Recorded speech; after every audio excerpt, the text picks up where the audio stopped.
Olá, seja bem-vindo a mais um Voxcast. Aqui a gente fala sobre pessoas de sucesso, vida e saúde, empreendedorismo e muito mais. O tema de hoje a gente vai trocar uma ideia aqui com a doutora Alana e o Marcelinho Fitness, né? Cara, é chique esse negócio aí. Olha, sejam bem-vindos aqui, seja bem-vindo, doutora, ao Voxcast. A gente agradece bastante, né? Obrigado por ter tirado esse tempo para a gente bater um papo aqui. Obrigada também.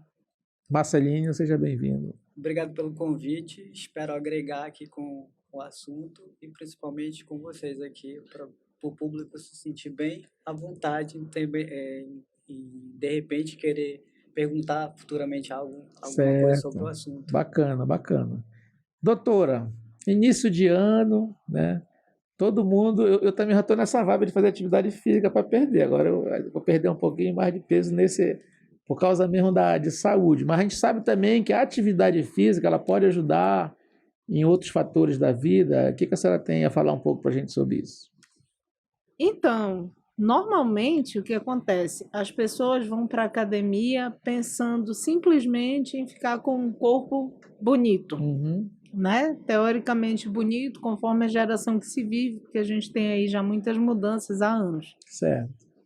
Mas, para mim, e creio que para grande parte das pessoas que trabalham com a saúde mental e também com a saúde física, os benefícios da atividade numa academia, eles excedem a questão de estética. Eles chegam numa questão de saúde mental, qualidade de vida, melhora da ansiedade, melhora do sono e, claro, consequentemente, um corpo mais bonito virá. Mas isso é consequência, né? E eu creio que os efeitos mais importantes são justamente esses primeiros, que são você ter uma saúde mental boa, senão você não consegue produzir nada na vida. Não consegue ser bom na sua profissão, não consegue ser bom na sua família, não consegue ser bom em outras atividades a que você se dedique, simplesmente porque a saúde mental não está legal. Entendi. Marcelinho, você também que entende um pouco da área, que pratica atividade física, né? Como é que você vê essa questão? A linha de raciocínio da doutora está excelente. Acredito também que eu posso acrescentar mais os aspectos fisiológicos, né? Com relação à saúde do corpo. Porque o corpo ele é uma máquina tão perfeita que ele tem que estar em equilíbrio. Mente e corpo em sintonia. Inclusive o nosso slogan lá da nossa empresa, né? Ah, sim, sim. Então, os benefícios fisiológicos vai desde a circulação, né? Da própria queima de caloria que você acaba emagrecendo. Questão hormonal, que você começa a liberar mais hormônio, a própria endorfina, que a maioria publica assim, endorfine-se. Quando vai treinar, depois do treino tá lá, endorfine-se. Quando que, na verdade, essa endorfina, elas são liberações de prazer de uma forma menor. Uma forma assim que o corpo absorva sem se viciar. Porque, infelizmente, o que vicia é o que prejudica. É o excesso ou o mau uso? O mau uso, que aí vai entrar as drogas, o álcool, tudo que é ilícito. Porque ele libera um nível tão alto de prazer que a pessoa não consegue mais viver sem aquilo. Então, a atividade física ela é uma dose controlada que você consegue ter o prazer sem ter o vício. Você consegue ter um bem-estar. E aí, consequentemente, como ela falou, você vai ter benefícios agudos, que é o prazer de estar fazendo aquilo. Você vai dizer, poxa, eu melhorei, em uma semana hoje eu já tenho mais força, minha coordenação motora está melhor, eu tenho mais vontade no meu trabalho, mais prazer em falar com as pessoas, porque a tua autoestima melhora, o teu relacionamento social melhora, porque você vai ter uma questão mais ampla do que é a prática da educação física, porque você está entendendo na prática que aquilo te faz bem. Olha, eu posso dizer o seguinte, Eu fiz um tratamento há um tempo para perder peso e tal, e aí eu consegui emagrecer 15 quilos. Mas eu fazia muita caminhada. E aí, como era distante, a minha esposa achou melhor, a gente parou, né? Veio a pandemia, a gente parou, ficou todo mundo em casa e eu acabei recuperando o peso. Mas agora eu tô indo de novo, né? Tô voltando. E é impressionante como é a mudança realmente na vida da pessoa. Eu sinto isso. Eu começo a fazer atividade física, eu fico mais disposto, eu fico mais criativo, porque meu trabalho é ter criatividade. Tudo melhora. É impressionante como a atividade física tem um peso realmente na mente das pessoas. E quando se trata de saúde mental, doutor, isso aí então fica entrelaçado, digamos assim. Ajuda. Sim, Qualquer tratamento precisa de. na verdade, principalmente os tratamentos que são relacionados à questão de ansiedade, é muito necessário a junção de atividade física junto com o tratamento psicológico, se for necessário, psiquiátrico também. Eu tenho alguns pacientes que têm síndrome do pânico, por exemplo, e no auge das crises de síndrome do pânico, eles conseguem melhorar se de repente eles praticarem alguma atividade física, como caminhar, correr, nadar, qualquer coisa que mexa com o corpo. Passa aquela sensação de medo. Então, para você ver o tamanho do impacto da atividade física na saúde mental, a gente não está falando aqui de uma coisa simples. A gente está falando de uma síndrome do pânico, né? Que é algo que gera sensação de morte iminente, gera arritmia cardíaca, gera falta de ar, né? A respiração fica bastante prejudicada, gera tremor, entre outros sintomas físicos. E isso consegue ser resolvido com a prática de exercícios. E você estava falando outro dia, você falou da síndrome do pânico, mas existe uma diferença, né, entre essas síndromes. Aquela que você falou que tem a sensação de morte à noite, alguma coisa assim que você falou. A síndrome do pânico. Como é que é essa diferença? Como é que a pessoa consegue, de repente, digamos assim, não ter um diagnóstico, mas que ela consiga perceber, talvez isso seja o meu problema? É pela sensação de, justamente esse aí que tu mencionaste, é o fator primordial para que a pessoa consiga entender se ela está passando por síndrome do pânico ou não. Por exemplo, fobia é de repente eu pensar, meu Deus, se eu for dar uma entrevista hoje, se eu for gravar um podcast, eu vou ficar muito nervosa, eu não vou conseguir ir. A voz vai falhar. Vai falhar e não vai dar certo. Isso seria uma fobia. O meu não tem quem faça eu passar na frente de um cavalo, porque parece que ele vai me morder. O medo já seria mais ou menos, bom, eu vou atravessar a rua, eu tenho que olhar para os dois lados da rua, porque senão pode vir um carro e me atropelar. E a síndrome do pânico, não. Ela simplesmente é um sentimento de medo incontrolável que acomete a pessoa, que traz sintomas físicos e que principalmente traz uma sensação de morte iminente.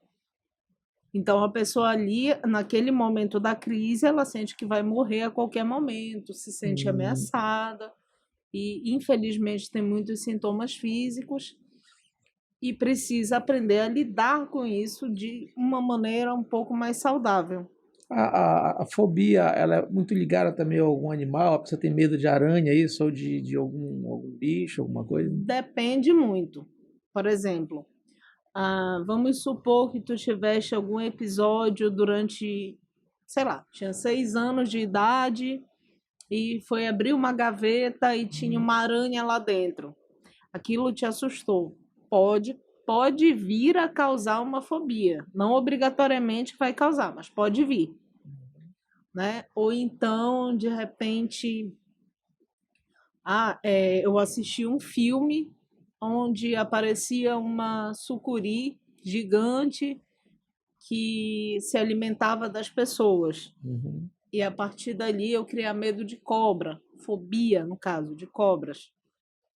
É mais ou menos assim. Entendi. Não necessariamente só relacionado a animais. Uhum. Pode ser em relação a muitas outras coisas. Mas a diferença básica é que um tem o medo da morte imediata, né? O outro não, Sim, né? o outro não. É. Assim, um é relacionado a um evento específico, que é a fobia, E a e síndrome... o pânico não. Não precisa ter acontecido nada para que a pessoa que é acometida pela síndrome do pânico venha a ter sintomas. Entendi. Marcelinho, você parece que tem um filho que é atendido, né, pela pai. Como é Isso. que é? Como é que é esse tratamento que ele recebe? O meu filho ele é autista, né? Primeiro, para te tratar alguém, você precisa aceitar aquilo, Uhum. precisa ter esse autoconhecimento que você precisa correr atrás de ajuda. Você tem que ser humilde e aceitar. Não inventar desculpas, não achar que vai curar da noite para o dia, porque isso é mentira. O autismo ele é um transtorno sério e que tem que ser tratado. Por profissionais, né? Isso, Tratamento não só pelos profissionais, mas principalmente pelos pais que eles vivem no dia a dia, Uhum. porque não adianta você levar para a sala, por exemplo, eu chego com a doutora e passo meu filho para ela durante 1 hora. Ela vai fazer o que ela tem que fazer, examinar e vai passar os comandos para mim. Olha, tem que ser feito isso, isso e isso. Se você não der a continuidade em casa, Uhum. não vai adiantar de nada levar ele todo dia ou uma vez por semana, que infelizmente é o nosso caso, que a gente não consegue ter ajuda do governo ou condições financeiras de levar o filho diariamente para uma terapia. Entendi. Quando foi que você percebeu, que você percebeu que ele poderia ter? Vocês procuraram ajuda? Como é que foi? Na verdade, ele demorou a falar. Então, isso já deu uma preocupação. E o pior foi a nossa aceitação. Eu, como pai, a mãe dele também não aceitava. Então, isso foi um atraso no tratamento dele. E quando vocês perceberam, assim, ele já estava com quantos anos? Quase 6 anos já.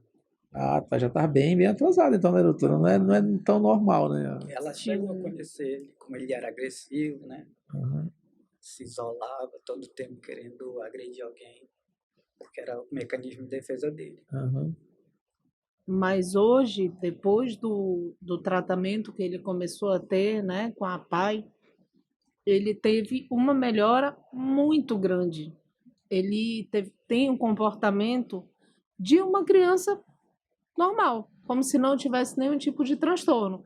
É assim, é claro que existem alguns gatilhos, como se chama, que podem, no caso, gerar alguns comportamentos excessivos. Mas se você souber trabalhar isso, se souber conviver bem com ele hoje, ele é muito tranquilo Entendi. para uma criança que tem o transtorno de espectro autista. Hoje ele está com quantos anos? 9 anos. Não, mas vocês estão no tratamento já há um período, já de 3 anos mais ou menos. Na verdade, a gente está com 1 ano e meio apenas, porque a gente estava esperando vaga na PAI. Uhum. Mas eu já estava correndo atrás das minhas próprias pesquisas para me cuidar dele em casa só, porque eu já tinha assumido ele em 2019, com a pandemia, que eu separei da mãe dele e ele ficou sob minha responsabilidade. Então, aí já, como eu fazia faculdade na época, eu já tinha um certo conhecimento com relação à questão psicológica, né? Pela Sim, educação física sim. que a gente acaba estudando, e a neurociência em si, as fases da criança, o quanto ela tinha que evoluir, independente da fase. Então, eu via que tinha um atraso e precisava corrigir aquilo. Então, eu já começava a fazer em casa as terapias com ele. E a gente passou também por traumas, acidentes de ônibus, que a gente foi arremessado de dentro do ônibus, né? Então, nessa fase, ele passou por um período que ele não queria nem saber de ônibus, porque ele lembrava daquele trauma e se tremia todinho, né? Então, Deus abençoou que não aconteceu nada assim com ele. Aconteceu comigo, mas consegui me recuperar, graças a Deus que foi comigo, né? Enfim, durante esse processo, eu tive que correr atrás sozinho. Pesquisa, eu montei um laboratório em casa para cuidar dele, um quadro que a gente chama o quadro lá de Árvore do Aprendizado. eu desenhei uma árvore na parede, aonde ele coloca as emoções dele no quadro. Certo. Ele escreve, ele desenha, se ele está triste, ele faz uma carinha de triste, se ele está alegre, ele faz uma carinha alegre, se ele está feliz com alguma coisa, ele vai lá e escreve. E ele ainda não tem, por ser autista, ele tem uma dificuldade ainda na leitura e na escrita. Apesar dele já estar indo para o 4º ano, ele não é alfabetizado, mas ele tem uma inteligência incrível, assim, tem uma memória que ele consegue reconhecer lugares, reconhecer palavras. Se ele vê aqui Voxcast, ele vai reconhecer onde ele for. Ele vai saber que o nome é Voxcast. Entendi.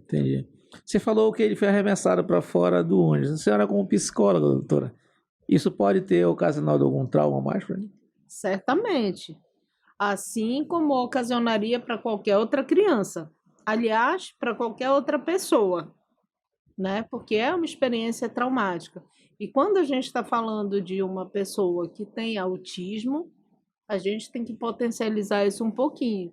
Porque, veja bem, eles têm o intelecto normalmente mais desenvolvido, vamos dizer, cada um para um lado. Por exemplo, eu tenho um paciente que português ele não fala bem, mas inglês ele fala. E é autista e aprendeu a falar sozinho inglês. Eles acabam desenvolvendo algum lado, assim. Outros são bons, muito bons em pintura, desenho, coisa que a gente fica impressionado que venha de uma criança conseguir produzir aquilo. Mas, enfim, da mesma maneira como essa inteligência é potencializada, todas as outras emoções também são.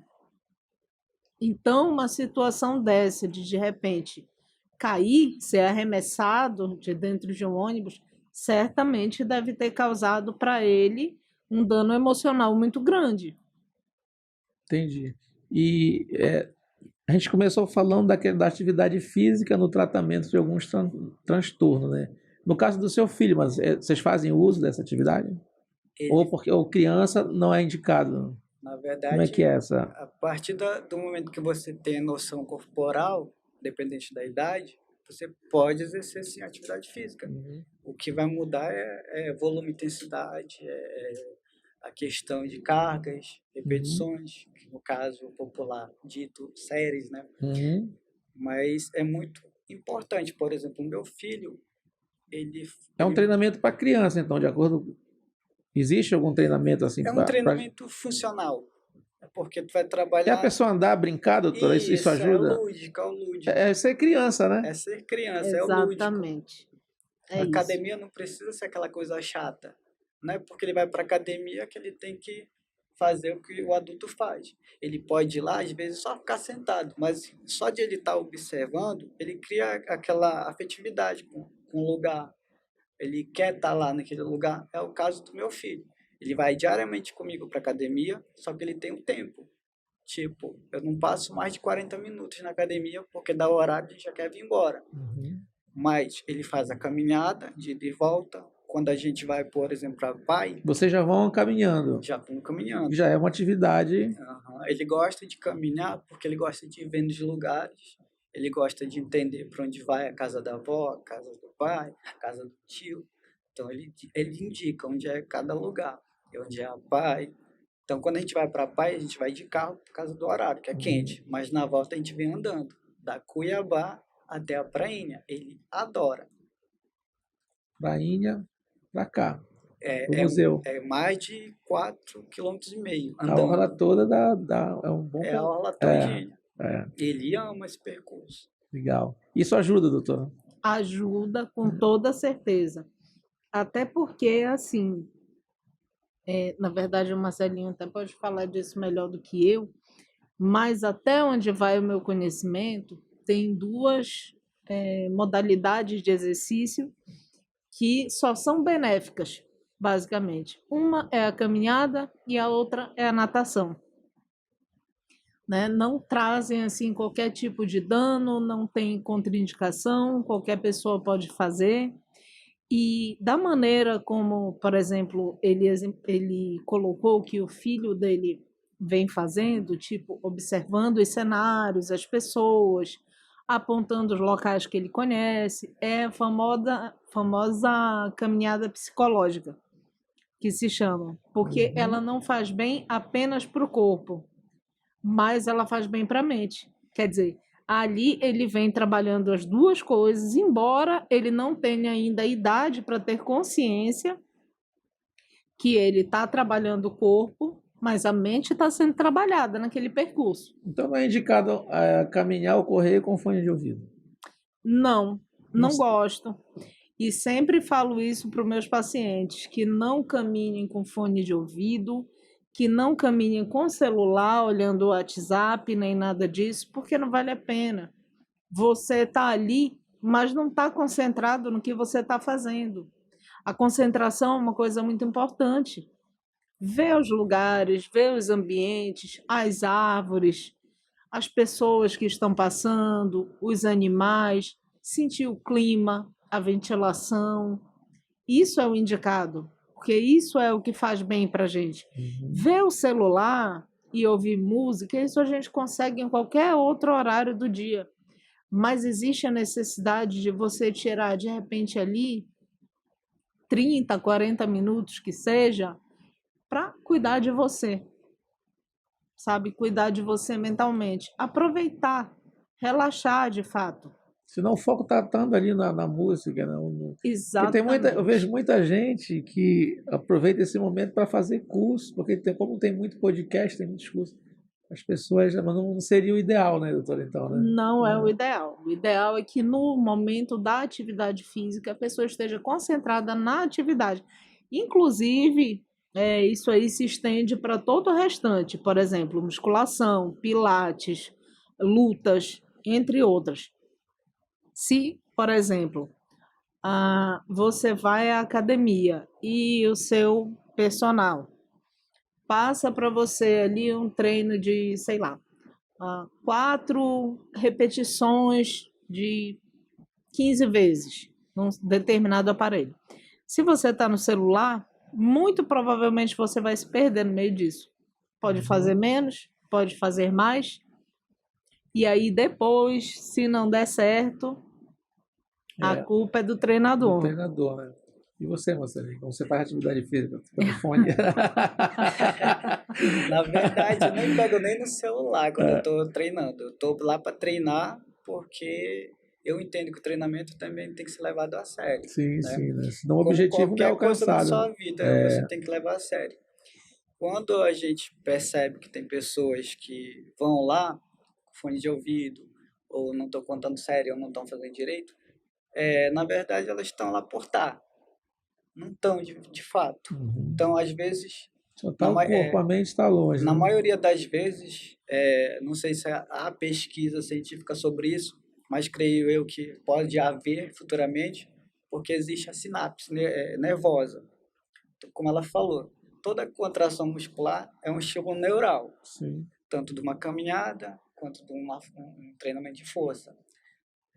O que acontece quando você não tem essa concentração? Essa informação não chega com eficiência aos músculos. Então, você não tem uma execução, uma coordenação boa, não tem um recrutamento de fibra adequado para você ter uma microlesão satisfatória para você ter o resultado futuramente, que é a hipertrofia, que seria, no caso, a estética, ter uma estética melhor. Agora, quando você vai focado no que você tem para fazer, você tem um resultado e você, ao terminar a atividade, você sente aquele prazer que você conseguiu, que saiu satisfeito do treino. Então, isso é um bom sinal. Significa que você conseguiu liberar a endorfina para amenizar a dor do teu treino. Porque treino é dor. Não é a famosa expressão no pain and gain. Sem dor não há ganho. É fato. Toda contração é uma microlesão. E essa microlesão ela tem que ser regenerada. Mas durante o treinamento, a gente libera endorfina justamente para aliviar essa dor, para você conseguir continuar. Os primeiros dias dói realmente, depois não E isso sente mais. é fato. Essa dor logo de início é a informação chegando no músculo que você está lesionando, aí você se sente inchado na hora, né? Mas aquilo lá é o sangramento. Ainda não é o músculo, é só a lesão. Com o tempo que você vai estabilizar, aí sim o músculo vai começar a se fortalecer para a próxima vez que você for treinar, já não vai doer tanto. Por isso que no início sempre é mais difícil você continuar. Se você passar pelos 15 primeiros dias, você vai embora. Agora, se você ficar sempre indo e voltando, você nunca vai dar continuidade. Eu sou desses aí, rapaz, não fala isso. Só o nosso cinegrafista aqui que corre 7 quilômetros, corre todo dia. Mas eu sou meio desse, mas agora eu estou vendo se esse ano eu consigo. Porque eu vi uma frase de um cara que ele dizia assim, fazer atividade, é um empreendedor. Ele disse assim, fazer atividade física dói, não fazer mata. Isso me marcou, de cara, eu vou fazer mais atividade física. Mas o retorno realmente, o ânimo que a pessoa tem, a vida da pessoa melhora muito. Mesmo que ela fazendo atividade, mesmo sem perder peso rapidamente, mas a melhora é imediata e é instantâneo, assim, 2, 3 dias eu já sinto essa diferença que vem, né? Eu vou além do que tu está falando ainda. Eu vou muito além. Porque como experiência de vida, pelas coisas que já aconteceram comigo e com meu filho, a atividade física é uma forma de você prevenir algo pior na tua vida. Uma depressão, ansiedade, o estresse, isolamento social, né? Entre muitos malefícios que podem acontecer. Principalmente, que Deus o livre, um infarto, né? Por estar com excesso de peso, de gordura. Sim, sim. Enfim, então a atividade física ela é a maior prevenção que existe. Ela não é um tratamento, como muita gente acha. Ela é um complemento de um tratamento. E ela serve para qualquer tipo de transtorno, para ajuda nessa questão de prevenir? Ajuda, sem dúvida nenhuma. Porque, como o Marcelinho colocou muito bem ainda agora, ela ajuda na produção de alguns neurotransmissores muito importantes, né? Como a endorfina, como a serotonina, que trazem sensação de bem-estar. Então, assim, de repente você tem uma pessoa deprimida que vai para cima de uma esteira e ela vai sem vontade nenhuma de ficar ali, e aí vamos dizer que o treinador diga para ela 20 minutos de esteira, e ela pensa, eu vou fazer 10, porque eu não quero. Chegou em 10 minutos, já começou a mexer tanto com a questão cerebral que ela vai até os 20. É verdade. Automaticamente, porque ela vai começando a se sentir bem no meio da prática do exercício. Então, qualquer transtorno psicológico é muito melhor resolvido e tratado se houver a junção com a atividade física.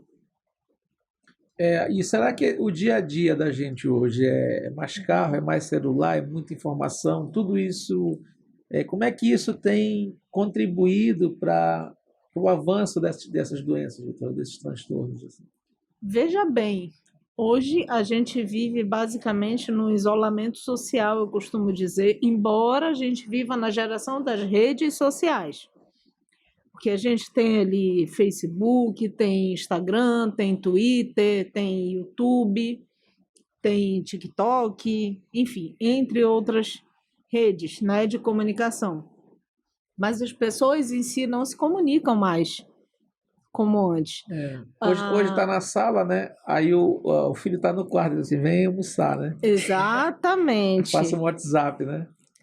Entre outras situações, não sei se você já observou, mas muito provavelmente sim, que a gente está num restaurante, por exemplo, e tem uma família na mesa e está todo mundo no celular. As pessoas não estão se comunicando. E às vezes a mensagem é daqui para aí. Que horas a gente vai? Exatamente. Pergunta, né? Sabe? E a pessoa estando na sua frente, e a gente parece que meio que esqueceu que, na verdade, esse contato físico é muito importante. Aí vou falar de mais um neurotransmissor, que é a ocitocina, que ele é transmitido justamente pelo contato físico. Né? Basicamente, a pele próxima de outra pessoa. E hoje em dia a gente está muito desgastado com relação a isso. A outra coisa que foi muito Isso é uma colocada questão mundial, né? No mundo inteiro, mundial, né? e outra coisa que foi colocada, infelizmente, para a gente, foi uma cultura de um excesso de atividades, de trabalho, onde a gente não tem mais muito tempo para partilhar momentos com a nossa família, com os nossos amigos, e com isso continua essa distância. E aí você vê cada vez mais, basta acessar o jornal, os noticiários, casos de saúde mental aumentando cada vez mais. Surtos psicóticos, suicídios, casos de depressão. A gente só ouve falar disso, basicamente. Se eu não estou enganada, e eu acho que eu não estou, ano passado foi bastante numeroso e relevante a quantidade de emergências que o SAMU teve que atender por conta de questões psicológicas. Então, você vê, a gente está formando uma geração de pessoas doentes e que não entendem que, de repente, essa distância, essa prisão a padrões de rede social e de internet vão adoecendo aos poucos. E que a gente precisa, sim, ter contato com a nossa família, precisa, sim, ter amigos e precisa também das redes sociais, por que não? Sim, Mas de uma maneira controlada, limitada. entendi. Não necessariamente que aquilo se faça a coisa mais importante do nosso dia. Na realidade, como tudo, né? Tudo que é em excesso, né? Até uma alimentação, se a gente comer muita melancia, só melancia, pode ser que aconteça alguma coisa, né? Ou tomate, ou qualquer uma outra coisa. Acho que tudo que não é no excesso, né, vai Exato, é trazer prejudicial. vai ser prejudicial, né? Seja de forma física ou de forma emocional. E essa vida do dia a dia, Marcelina, esse transtorno, tudo agora, né, muita rede social, muita informação. As pessoas passaram a fazer mais atividade física? Ou como é que isso pode, como é que você vê isso, né, do seu ponto de vista? Do meu ponto de vista, eu tenho essa linha de raciocínio da doutora. Primeiro que as pessoas hoje têm muito mau hábito. Não é que a internet faz mal, é a pessoa que usa mal a internet. É esse mau hábito da TV, do celular, na hora imprópria, da má alimentação, não come no horário certo. O sedentarismo é o mal do século, por causa desse mau É hábito, verdade. né? Então, como fazer para contornar isso? Primeiro, você tem que aceitar que você está numa rotina errada. Você tem que entender que isso tem que ser corrigido, que você tem que ter limite para o teu celular, porque senão você não produz. Você tem que ter limite para trabalhar, porque senão você não vive. Então, você tem que ter esse equilíbrio de entender que a vida é só uma e que você precisa viver ela também, né? Tanto de forma emocional como de forma financeira. Se você também viver só para o lazer, você não tem dinheiro. Mas se você viver para o dinheiro, você não vai ter como gastá-lo. É.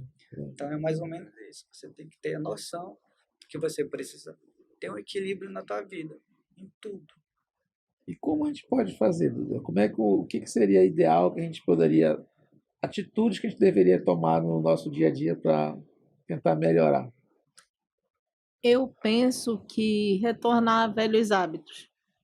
Quando, por exemplo, na hora do almoço, a família toda almoçava junto, os pais iam para a mesa, os filhos iam para a mesa, ninguém levava celular, não tinha televisão ligada perto. Os pais perguntavam para os filhos como tinha sido na escola, ou se eles tinham dever de casa, se eles tinham brincado, não sei, independente das questões que fossem colocadas, mas havia diálogo. Havia também um certo limite na questão do horário com relação, por exemplo, à TV. Vamos supor aqui que eu tenho um filho que estuda de manhã. Ok, chegou a hora do almoço, tomou um banho, vamos almoçar.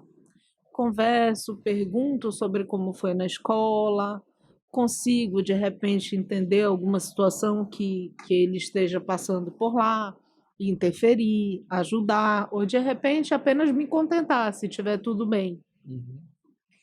E depois disso, claro que eu não vou colocar o meu filho para ir fazer dever ou para ir fazer qualquer atividade física naquela hora. É a hora do lazer. Ele acabou de almoçar.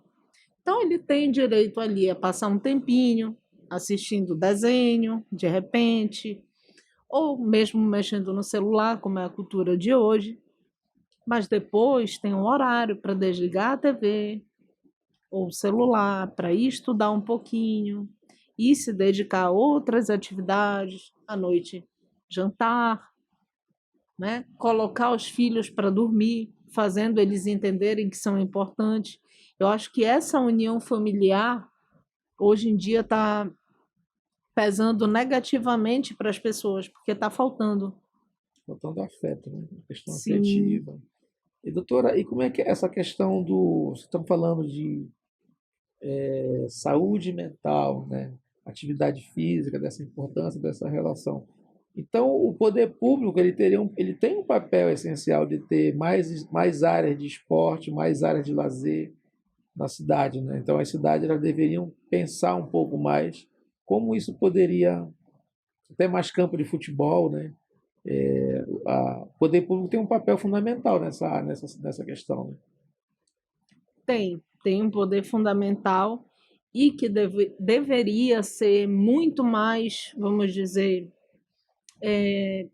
questionado de uma maneira geral pelas pessoas, porque não é todo mundo que tem condição, por exemplo, de levar um filho para um procedimento de terapia particular.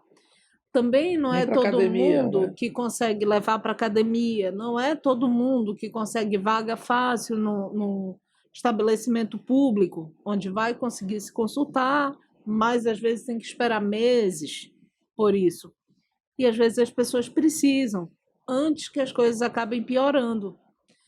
E se houvessem, de repente, esses espaços abertos para a prática de esporte, na maioria dos bairros, que muitas vezes não tem, a gente poderia não resolver o problema, mas poderia diminuir muito os sintomas. Ajudaria bastante, né? Sim, E aí, Marcelinho, qual é o teu ponto de vista? Tá na lei, né? Tá garantido através da Constituição que deveria ter esses espaços, Certo. né? Tanto da parte recreativa como a parte de lazer e esporte. Com relação a como fazer, eu tenho um ponto de vista que seria bem amplo, mas vou tentar diminuir o mínimo possível aqui. Primeiro, você tem que combater o vício, né? Que o que faz a pessoa ir para o mau hábito são os vícios. Tem que saber o horário maior desses vícios, né? O horário que a pessoa fica mais dependente do vício e tentar substituir esse vício por outro vício mais saudável. De repente, a pessoa gosta do vôlei, do futebol ou de uma arte marcial. O vício seria um hábito da pessoa. É trocar o Tá? vício negativo seria pelo vício positivo. televisão, Ah, celular, sim, entendi. Trocar o vício Dormir tarde, negativo, pode ser? dormir tarde, exatamente. porque o corpo ele precisa também descansar, né? Para poder ele voltar num bom funcionamento para o dia seguinte. Que ele precisa chegar naquela zona assim de repouso absoluto. Assim como a mente. Se você, por exemplo, eu tenho problema de insônia, justamente por tantos problemas que eu tive durante a vida e com meu filho. Ontem eu tive uma crise de insônia. Eu sou imediatista, eu quero resolver as coisas o mais rápido possível. Só que nem tudo é o que a gente quer. A gente tem que entender que tudo é um processo Sim, e que a sim. gente tem que saber esperar. E isso a gente não sabe esperar o tempo certo. O tempo de Deus, para quem acredita na palavra de Deus, né? Ou o tempo do tempo. Então, o que é que acontece? A gente fica ligado no 220, tentando achar logo a solução. Quando acaba que isso atrapalha, porque a gente não acha a solução e a gente se prejudica porque a gente não consegue descansar. No dia seguinte acorda mal-humorado, já acorda sem vontade para nada. Então isso também influencia nas pessoas próximas. Por exemplo, no meu filho, ele percebe que eu não estou bem e ele já canta a musiquinha para me ficar mais tranquilo, que ele tem uma musiquinha que acalma ele. Aí ele canta. Aí ele canta para mim, me abraça. Então, essa questão de afeto é 99% da tua solução. O amor. O amor que você tem pelo que você faz, ou pelo teu filho, ou por alguém, ou por alguma coisa. Então, o amor vai te tirar do vício. Entendi. E é bíblico, né? Amar o próximo, né? Se você amar o que você quer, qualquer outra coisa vai ser insignificante. Doutora, a gente vê esses transtornos assim, eles aparecem em qualquer idade, né? Qualquer não tem uma Sim. idade. Mas possa ser que eu esteja enganado, mas eu tenho a impressão que geralmente é mais entre os jovens. Não sei se isso se realmente é. E por que isso acontece? Então, é justamente pelo que a gente falou ainda agora.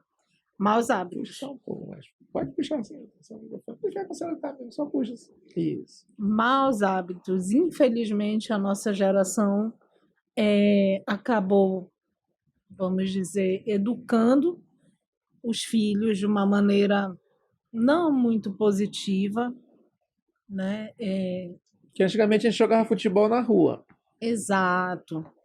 Antigamente, por exemplo, um pai e uma mãe conseguia ficar com uma criança, por exemplo, por 1 hora, 2 horas.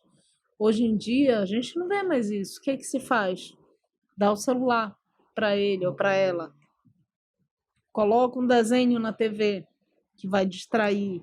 E com isso vai se criando esse distanciamento. Então, embora a gente A não criança vai se tenha... apegando ali, né? Naquele celular. Exatamente. E aquela parte afetiva dela, talvez pelo pai, vai diminuir. Até mesmo o respeito, né? Sim. Eu acho que vai indo muita coisa embora, né? Você veja só, qualquer um que possa ir ao Google pesquisar vai ver que a quantidade de crimes que foram cometidos aí contra pais e mães, filhos que mataram pais, mães, mataram irmãos, aumentou potencialmente nos últimos 10 anos. Nas escolas. Nas escolas, esses episódios. Quanto o professor, né? Que o professor era uma espécie de pai, de mãe, né? Sim, que era alguém que a gente tinha como uma figura de respeito. Sim.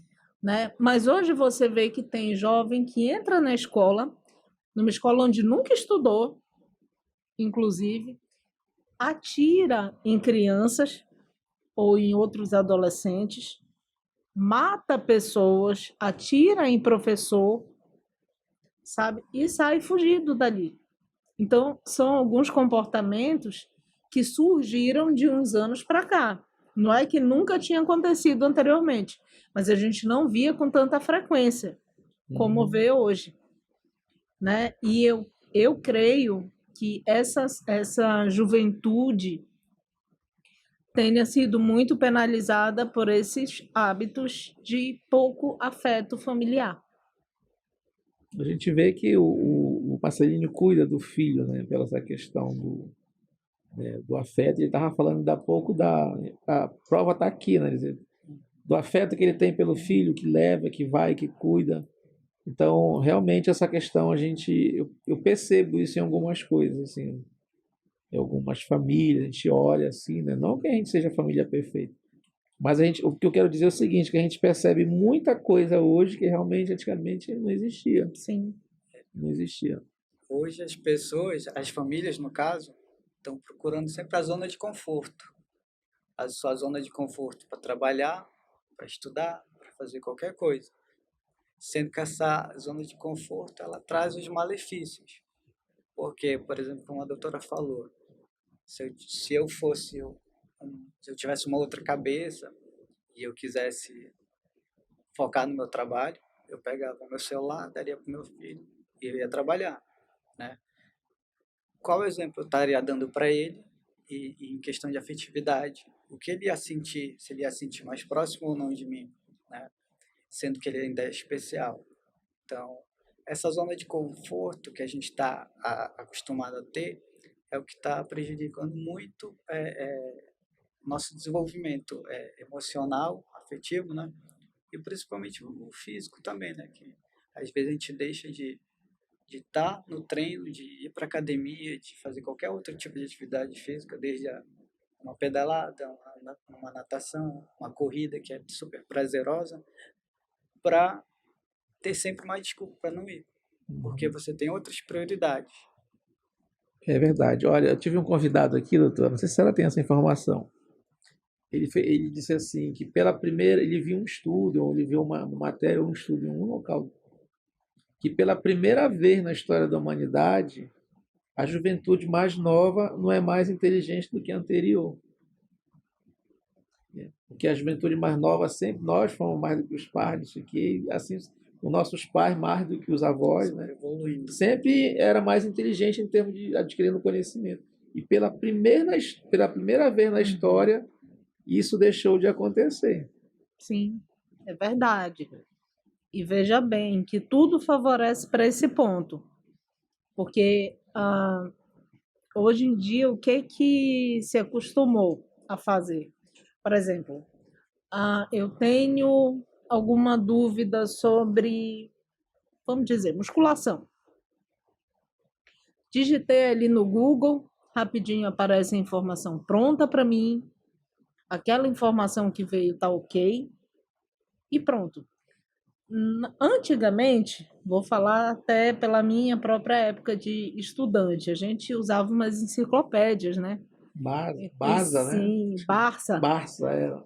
A gente tinha que ir lá e ter paciência de pesquisar e de ler e de colocar, de repente, ali alguns conteúdos que fossem, vamos dizer, correspondentes ao que tinha sido exigido em sala de aula.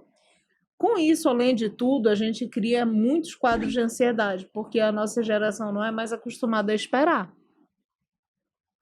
Então... Tudo para ontem. Imediatismo. Tudo tem que ser do Google, né? Tipo o Google, né? Tudo sim. rápido.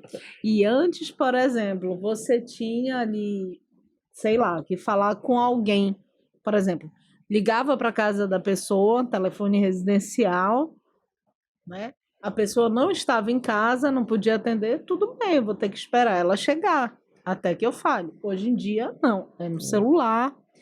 E aí você liga e liga e liga e a pessoa não atende, você liga mais uma vez até que ela atenda, porque ninguém está mais acostumado com isso. Né? E, infelizmente, isso contribui muito para os quadros de ansiedade mais severos que eu já vi. O vício na rapidez que a internet acabou trazendo. É um benefício por um lado e um malefício por outro. Acho que é o Mike Luhan, né? Ele já falava sobre isso, né? Que a comunicação ela aproxima e afasta ao mesmo tempo. Então, quando assassinaram o presidente dos Estados Unidos, o Kennedy, essa notícia levou 30 dias para chegar na Europa. Hoje em dia acontece uma coisa. Então, todo o mundo inteiro sabe em pouco tempo. Em compensação, antigamente, as pessoas viajavam mais para ver a mãe, o pai, né? Hoje em dia não, né? Vai no grupo da família, não está todo mundo bem. Não. Então, essa questão desse afeta, a comunicação realmente, como ele dizia, aproxima, porque também eu posso saber rápido como é que a minha mãe está lá em Belém, por exemplo. Uhum. Mas, ao mesmo tempo, ela afasta, porque não tem um abraço, não tem... E as pessoas, não, como eu tô com a notícia, eu vou menos. Eu visito menos, e assim o ser humano vai. Né? E isso não é legal, né, doutor? Não, não é legal. E eu queria te acrescentar mais uma informação na pergunta que tu me fizeste anteriormente, a respeito da questão do desenvolvimento da inteligência. Veja bem, o exemplo que eu te dei da Barça e do Google. Na Barça, por exemplo, você tinha que pegar e ler o conteúdo, para depois escrever aquilo ali. E antes, era lá na folha de papel ao maço, né? Aquele trabalho bem feitinho, tudo muito perfeito. E incrível que as pessoas ignoram, mas tanto a leitura quanto a escrita, elas movimentam determinadas áreas do cérebro que são muito importantes para o nosso desenvolvimento cognitivo em geral. Hoje em dia, você já reparou que ninguém mais conhece a letra de Não, ninguém? é verdade, a galera Porque só... tudo é digital. Só o dedão que é rápido agora, né? Sim, ou é no celular, ou então é no e-mail, é um trabalho digitado, alguma coisa assim. Mas a letra mesmo, poucas pessoas usam ainda. Eu tenho alguns professores que eles dizem assim, João, às vezes me dá uma raiva tão grande que eles só ficam um tempão lá escrevendo no quadro. Aí quando termina, o aluno diz assim, dá licença, professor, aí ele bate uma foto. Não anota, não escreve mais, né? Só bate a foto, está toda ali a informação que ele vai precisar. Só que tem um porém, né, disso, né? Porque naquele momento tu tá concentrado naquele assunto, tu tá focado. Então, qualquer palavra-chave que tu anote é um acréscimo de informação. Sim. Em outro momento, tu já não tá mais com aquela concentração, não tem mais aquele foco. Então, o que Porque ele acontece? quer fazer a foto. O professor terminar, que eu quero fazer, como a doutora falou, tudo rápido, né? Mais prático. Mais vamos prático dizer. e não eficiente. Não eficiente, exatamente. E aí, lógico que isso vai ter uma consequência, inevitável. Com certeza. Com certeza Já vai ter está tendo. uma consequência para... Quais são os transtornos mais comuns, doutora, assim, entre a juventude? Você Olha, fala de doença mental, né? De transtorno mental. hoje em dia a gente vê muito quadro de ansiedade. Esse eu acho que é o principal. Vê muito quadro de depressão também, colocaria em segundo lugar. Vê muito caso de autolesão não suicida, né? No caso, que são os cortes que as pessoas fazem na pele sem a intenção de se suicidar, os jovens normalmente, mas normalmente eles usam a justificativa de que aquilo ali traz um alívio psicológico, imagina. Mas acontece, né? A gente sabe que sim.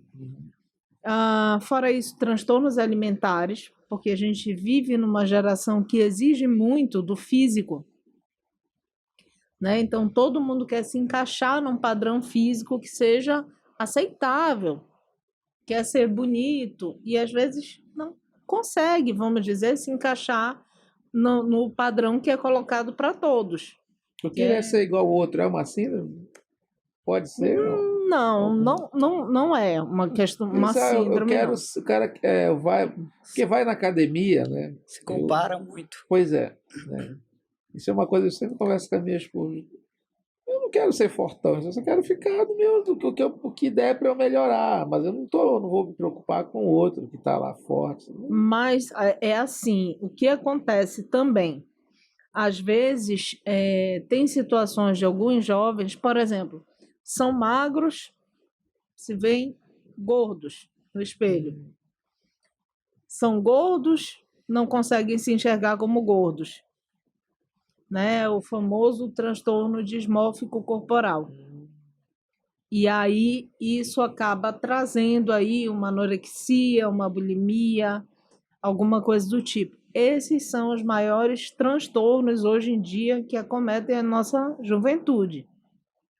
Para não falar dos casos de suicídio, né, que cada vez estão mais comuns, e do problema também do uso abusivo de substâncias. Em geral, aqui eu quero abrir um parêntese bem grande. Álcool, cigarros, dos mais diversos tipos. Hoje em dia a gente tem também o eletrônico, que é muito consumido pela geração atual.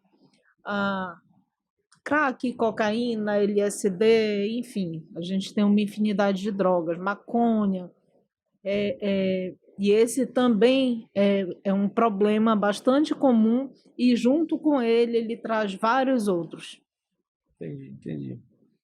E Marcelo, como é que você vê essa questão desse aumento como é que mudou, né? Nos últimos anos cresceu bastante esse número de pessoas. Suicídio, então, doutora, antigamente era muito difícil uma pessoa cometer, né? Hoje em dia parece que qualquer coisa, não vou conseguir, virou algo bastante banal. Parece que ficou banal, né? Cometer assim, um suicídio. Não sei se isso também é uma... sei lá, acho que é consequência mesmo da sociedade que a gente vive hoje. Assim, as pessoas não estão mais tendo tolerância, vamos dizer, com ser frustradas. A gente antes tinha um suicídio em momentos de alto desespero, né? De repente, eu sempre gosto de citar o mesmo exemplo. Por exemplo, um pai de família não tem mais nenhuma esperança de conseguir sustentar a sua família, sente uma culpa muito grande por isso. E aí ele vinha a cometer esse tipo de ato. Hoje em dia, você vai no hospital e você vê casos de pessoas de 12, 13 anos que tentaram se suicidar porque o namorado quis terminar o relacionamento. Até mesmo a nota de uma prova, né? Eu vi um A caso uma vez, nota de uma prova. Coisas banais. parece que a vida perdeu, né, o seu valor, né? Sim, Acompanhando o raciocínio da doutora, se a gente for pensar que o gatilho principal é o estresse. O estresse, ele é o motivo para tudo. Se você se estressa no trabalho, em casa, no relacionamento, tudo isso vai acumulando. Aí chega um ponto que você não quer liberar. E aí, se você não tiver controle emocional, você acaba fazendo algum tipo de besteira, né? Então, hoje está mais propício a isso porque tudo é estresse. Tudo que você faz hoje é estresse. Tudo é estressante, Tudo né? é estressante. Nada mais é prazeroso como antigamente era. Antigamente eu tenho 42 anos, então eu vivi uma época que era prazeroso você sentar na beira da calçada com seus amigos, conversar sobre namoro, sobre o futebol, sobre qualquer coisa, te dava prazer aquilo. Hoje em dia você não vê os jovens falando sobre isso. Estão falando coisas fúteis sobre hoje eu fumei um baseado, hoje eu bebi, eu não tenho idade para beber, mas eu já bebi. Ou seja, eles colocam coisas para se elevarem, coisas que não tem sentido, não agregam. não agregam.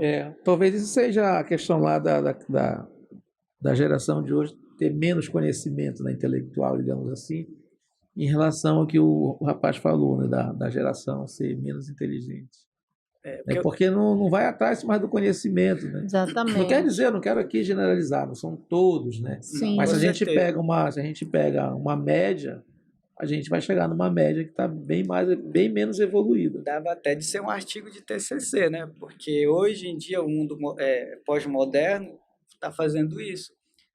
O ser humano foi programado para evoluir. A nossa ideia de existência é evoluir, deixar cada geração superior à outra. Sim, sim. E para que haja essa evolução, você precisa sair da famosa zona de conforto. Você tem que passar por algo difícil e resolver esse algo difícil e se tornar melhor. Coisas que nossos pais nos ensinaram. Isso. E a gente vê uma questão assim, é uma questão preocupante. Porque essa geração ela vai para frente. Eles vão ter filhos. Crianças tendo outras crianças hoje em dia. Então, é um caso realmente que a gente fica, o que fazer, né? O que fazer? Doutor, o papo aqui está muito bom, muito maravilhoso. Vocês querem acrescentar mais? Vocês são mais entendedores do assunto e querem acrescentar mais alguma coisa? Não, eu queria apenas agradecer a oportunidade da gente ter conversado mais uma vez. É sempre muito bom para mim vir aqui. Na verdade, acaba que o meu tempo passa e eu nem percebo, porque a gente conversa de tanta coisa legal e de tanto conteúdo importante que os minutos vão passando sem que a gente se dê conta deles, mas o nosso foco está mantido, que é o comprometimento com as pessoas, né, e com o Certo. bem-estar físico e mental de todo mundo que nos ouve. Queria agradecer também, Marcinho. Obrigado por você tirar esse tempo para bater esse papo aqui com a gente. Eu agradeço de coração porque eu acredito ter contribuído em alguma coisa, tá? Principalmente pela minha vivência. Com certeza. E eu espero que muitos possam se espelhar, que você pode mudar, só depende de você. Você tem que ver que você é uma pessoa e essa pessoa tem o poder de mudança. Uhum. Doutora, o que você diria como mensagem final para quem está nos ouvindo? A mesma coisa que o Marcelinho. Você pode mudar. só depende de você, depende de dar o primeiro passo. E para quem convive com alguém que não consegue dar esse primeiro passo, tenha paciência, não critique, estimule, que com muita calma a gente consegue chegar lá. Não precisa que a gente tenha uma atitude, de repente, de cobrar muito de uma pessoa que naquele momento ela não está podendo dar para a gente, não está podendo entregar. Mas a gente precisa, sim, manter o nosso papel de ser humano, de familiar ou de alguém que simplesmente ama, no sentido de tentar melhorar a qualidade de vida de todos. É isso. E que, só para a gente finalizar, que se a pessoa procure sempre ajuda profissional, né? Sim. Não é aleatoriamente que a pessoa vai chegar a um diagnóstico, vai chegar a um tratamento e o que deve ser feito, não é isso? Nunca se autodiagnosticar, né? A gente tem que sempre pedir de fora ajuda, porque a gente vai ter uma ideia diferente. Quem está de fora tem a ideia mais certa do que está acontecendo. É isso. E é mais fácil caminhar de mãos dadas com alguém. Então, de repente, procurar, por exemplo, um psicólogo, um psiquiatra, um terapeuta ocupacional, pode ajudar em muita coisa, em questão de evolução, de qualquer tipo de sintoma que a pessoa esteja sentindo. Eu recomendo sempre que a gente busque ajuda e que sempre busque antes de ter consequências piores.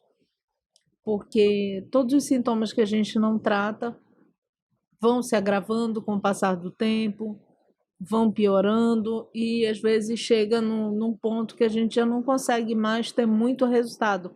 Mas se a gente procura ajuda no começo, tudo a gente consegue resolver. Maravilha, maravilha. Olha, é um prazer para a Vox receber vocês por aqui, Marcelinho, doutora Alana. Muito obrigado por tudo e trazer essas informações aqui. Deixar a última informação aqui para vocês, que é uma lição de vida.